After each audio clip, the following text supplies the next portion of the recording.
Six university students happened to be close friends with each other, more like an inseparable group. They used to hang out together, study together, and have fun together. Larry, Matt, and Jerry were the boys who lived in the boys' wing of the university hostel, and the girls, Sally, Eva, and Ashley, lived in the girls' wing. One day, Jerry got invited to a night party, which was to be hosted across town.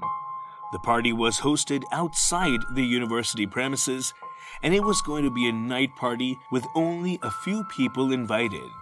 Jerry and Sally got invited and were given a pass.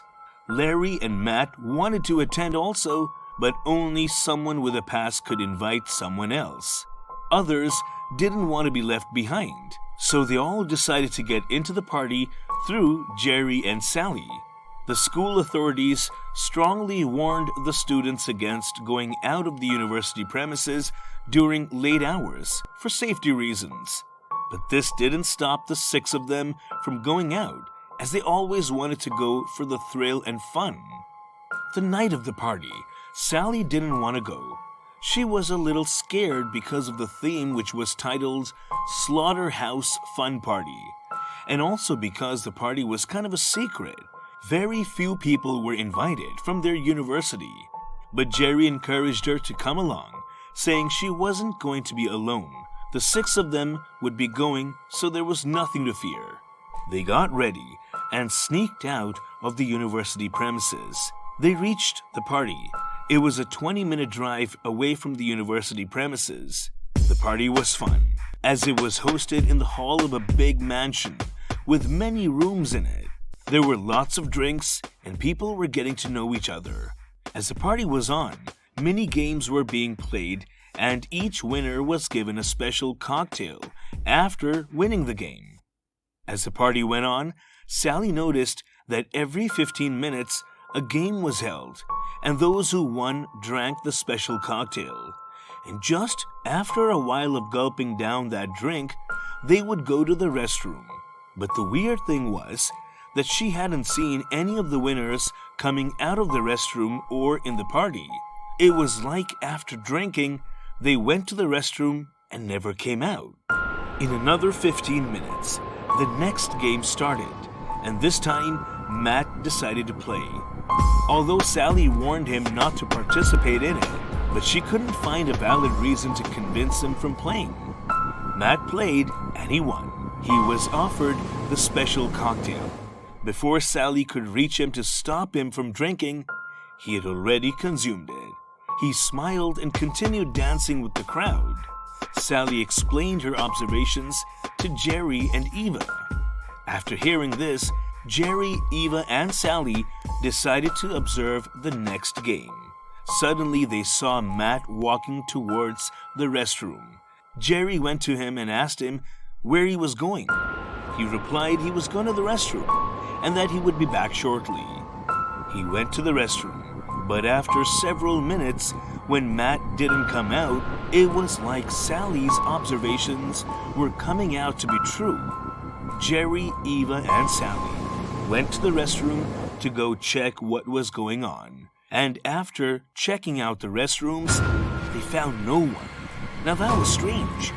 Matt was not in the restroom even when he had just walked in a while back, and the three of us were waiting for him right outside. They hadn't seen him walk out, so where could he have been? As they were about to go and check outside, they heard Matt's voice through one of the walls of the restroom. Jerry walked in the direction from where the voice came, and he saw a slight opening in the wall, which meant there was a secret room behind the restroom. Jerry opened the door of the room, and they all went inside. They saw Matt, along with few people, lying unconscious in the secret room. They quickly untied Matt and brought him out of the secret room. They knew they were in big trouble now. They ran back to the party to find Ashley and Larry and inform them about what they just saw. But Larry was already drunk, too drunk to understand a single word. Ashley and Jerry carried him and tried to leave the party, but they discovered The door of the mansion was already locked from the outside. The windows were shut, and the window glasses were unbreakable too. At that moment, they discovered the truth about the party. Like the theme, it was a slaughterhouse, and they were about to be slaughtered one by one. Jerry called the police. He tried to explain the situation to the police, but the music at the party was too loud that they couldn't hear him. While they were talking about a plan to leave the mansion, Ashley noticed a smoke coming from one of the rooms in the mansion. As the smoke grew bigger, those who inhaled the smoke began to fall unconscious. At that moment, everyone knew they were into deep trouble. They ran helter-skelter, trying to save themselves.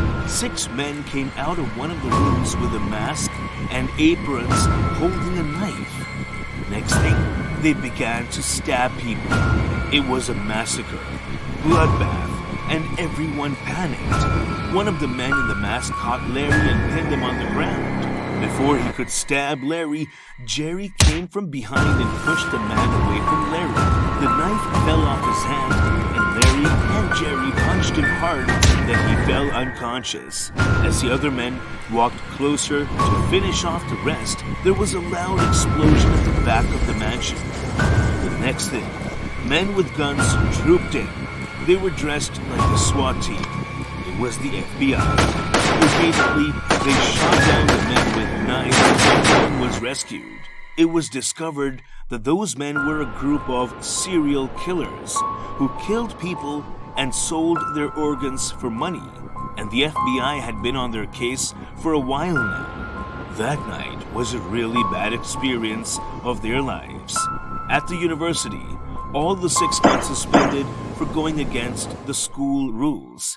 Eva and Sally had to visit the therapist every weekend to get over the trauma.